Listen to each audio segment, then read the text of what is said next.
राजाच्या कानावरती शब्द पडला राजा.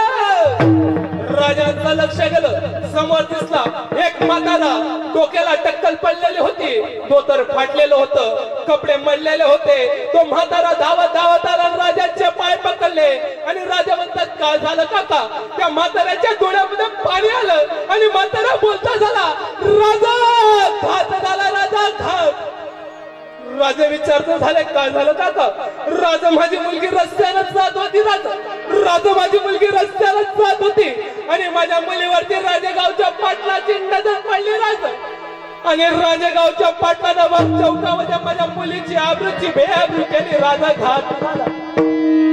तशा मासाहेब जिजाऊ दरबारामध्ये आल्या आणि मासाहेब जिजाऊ सांगत्या झाल्या शिवबाराचं राजेगावच्या पाटलानं त्या मुलीवरती अन्याय अत्याचार केलाय, त्या मुलीला न्याय भेटला पाहिजे आणि तसे करायला शिवाजीराजे राजेगावच्या पाटलाला दरबारामध्ये हजर करा. राजेगावचा पाटील दरबारामध्ये हजर झाला आणि तसे राजांनी सांगितलं राजेगावच्या पाटलानं त्या मुलीची आबरू लुटली म्हणून राजांनी त्यावेळेस बलात्काराची शिक्षा सुनावली. राजेगावच्या पाटलाचा चौरंग करा. चौरंग म्हणजे काय?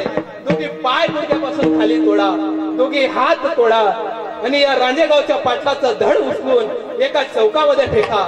कापलेल्या जागी किडे पडू द्या, ऊ तयार होऊ द्या. एक मावळा विचारता झाला का राज? ज्यावेळेस लोक चौकातून जातील आणि लोक ज्यावेळेस या राजेगावच्या पाटलाच्या त्या तुटलेल्या जखमेकडे पाहतील, त्या किड्यांकडे पाहतील, त्या ऊकडे पाहतील, त्यावेळेस लोक विचारतील ही शिक्षा कशाची आहे? बलात्काराचे. बलात्कार केल्यावर एवढी भयानक शिक्षा होत असेल तर आपल्या राज्य कारभारामध्ये कुणीच महिलांवरती बलात्कार करणार नाही. राजा शोकांतिकाची गोष्ट अशी वाटते तुमचा एवढा एक नियम जर आमच्या सरकारने राबवला असता तर आज कोपर्डी सारखी घटना झालीच नसती.